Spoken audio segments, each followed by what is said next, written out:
Hi. Every once in a while, I have a need to let go of what I'm thinking I need to talk about. And then I wonder, well, why is it that I'm being drawn to think outside of where I'm actually headed? And it's for me, it's often that the energetics around me, within my world that I woke up with, that the sun is shining and there's something more I need to be seeing. The sun represents a life-giving force and also allows us to illuminate the darkness the same way that light bulbs do, but the sun is much more powerful. So this is an instance where I went for a little walk and came back and said, well, what is it you really, what is it that's going to help you to get there the most? And so I have several ways of doing that. I utilize, when I'm not getting the clear message, then I utilize some of the tools that I have that I'm fond of. These tools are founded in light and love. They only operate that way for me. If you choose to do such a thing, I would encourage you to, because it can be very helpful in clarifying things in your own day. For me, this is an instance where an ex and some other individuals that I need to let go of in a certain way have been on my mind. Now, I've separated myself from these folks. However, there's a part of me that I think was clinging on to something more.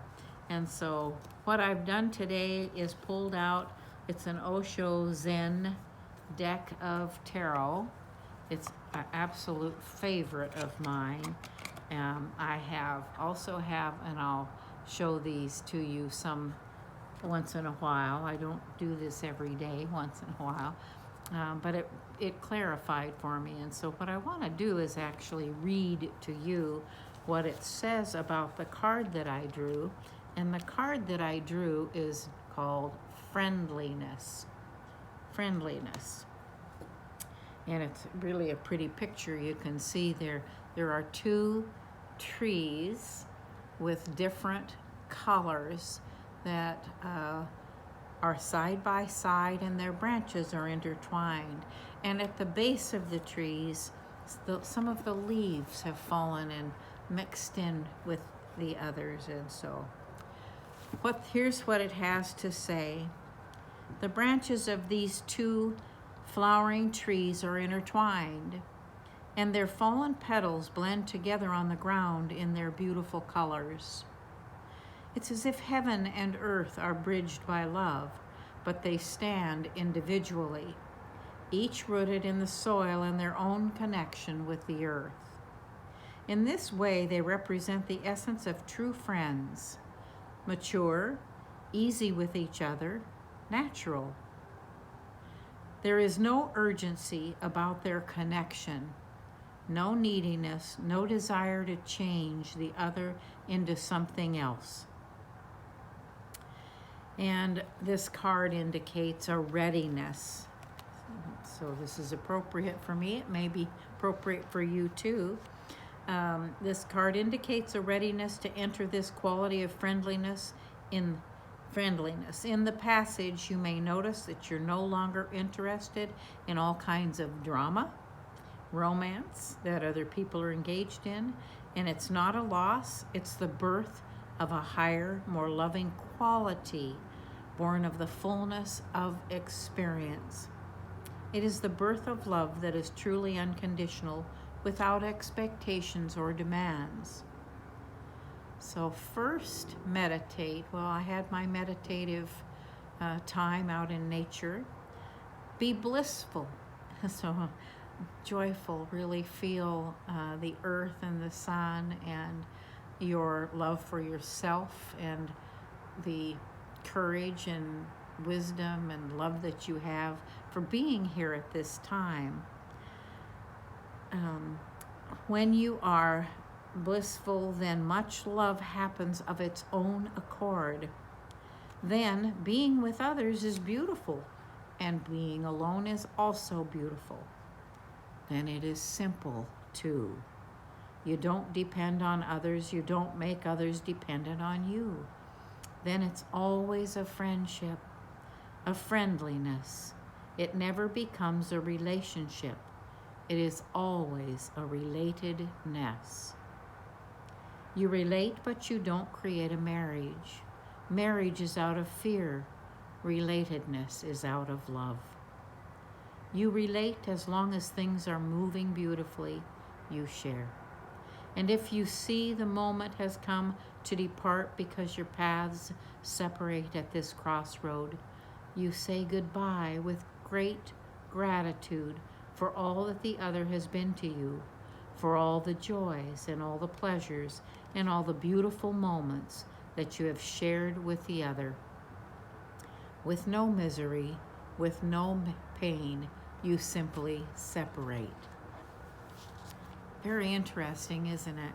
I was raised Catholic in an old world Italian style family, and I'm no longer Catholic, haven't been since I was in my early 20s. And the reason for that is different for me than it's going to be for everybody else. You have your own reasons for whatever your choices are.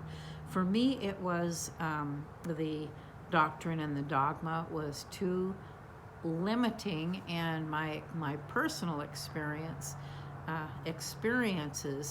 of God in my life led me to want to not be bound by somebody else's words. So that's the nature of who I am from that perspective. But marriage was always a very important thing to me, raising a family and taking care of each other. But I've always looked at it a little bit differently than I think most do. I wanted a partnership. I wanted friendship first and foremost. And I wanted I'll call it a side-by-side walk upon the earth. We have to once in a while. Someone has to step forward and tend to the other one's needs. Lift them up when they're down, comfort when there's sorrow, give peace when there's agitation and suffering, and nurture and kindness, provide food, shelter and clothing. I mean, we have to work together for those things. So it was interesting to me when I divorced, and it was that the path that we had shared for several years really had lost its side-by-side capability and its capacity, and all efforts to bring that together. I mean, there's individuals involved in any relationship, but relatedness, as this says, is something that is different. It's not bound by convention. You find your relatedness and connection with that individual through that one-to-one interaction, as we do with in marriages as well. However, I was taught that certain things are important, and had to release those kinds of things that they just didn't fit what my thinking. And so the conventions of that marriage led me to make a decision to it was time to walk alone. And so that I do. And it's okay. In fact, I really like my quiet time, and I have enough friends and family and whatnot that I enjoy my time with others. I enjoy doing this and speaking with you, and hopefully touching some little piece of your heart or your knowing or your humanity that can relate. So, what does it really mean to do this, to say goodbye? Well, I foundationally believe that every experience that you have, that I have, leads us to be the person that we are today. The distinction I would have you make goes back to being that conscious human. Is there a need involved with staying in a situation or relationship? Is there a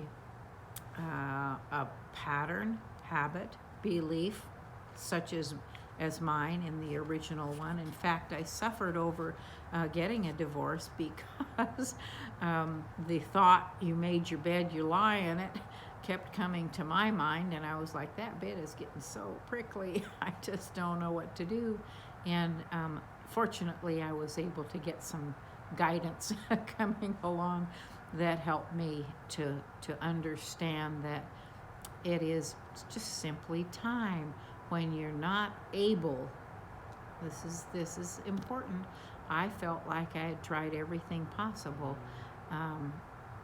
but we don't know what is possible until we run out of options. And so seeking outside of myself is really where the answers came for me. And I would encourage you to do the same thing. It's what I've been talking about all along, becoming a conscious human. Why are you staying? Why are you doing? Why are you being a certain way? Why are you saying or reacting in a certain way rather than responding in a loving, kind, generous way of being? So looking at those things, there's a win-win at the end of everything. It does not mean that he didn't suffer, that I didn't suffer, that our son didn't suffer as a result of it being time to move on. It is that once everybody has a clearer knowledge, understanding, awareness of what they're doing and whether or not it's harmful or uplifting and beneficial, then once you gain that clarity, what no longer is kind, generous, loving, then it's time for you to move into that nature, a state of your beingness. And those things come sometimes from things like, for me, I really had an eye-opener, something I hadn't contemplated before, other than I knew that it was time for me to take a separate path. Why I knew that, I don't know. It was something inside of me. I know that you have that kind of feeling or knowing also at times. So getting a tarot deck, asking your source, your creator, being of light, your guardian angel, to bless it, make sure that it is only for your highest good, that whatever you hear and do and see, and they're not going to give you more than you can manage. So trust that, have faith in that, believe in that, and shuffle your deck. Get your hands on it. Your energy is going into that, and draw a card. And in this case, this one was friendliness, and once more, as you can see, it's really quite beautiful. It is two separate individual trees rooted on the earth, with their branches reaching up to heaven, beautiful colors, and petals when they fall mixing together on the ground in harmony. So I hope your day is harmonious. I hope you enjoyed this little diversion from where I normally am, but I always have to give it my little spin on it. So take the time out today for yourself in nature, to just be contemplative about who you really are. Ask those questions, because you've got a guidance system and team wanting, willing, and waiting to plant a little seed in you to help it grow and help you move into the powerful, beautiful, courageous beings that you are. So once again, I want to thank you for being with me. Thank you for sharing this walk upon the earth, these moments of clarity and wisdom for me. I hope it helps you with yours. And until the next time, I want you to know I love you this much. Take care. I'll see you next time.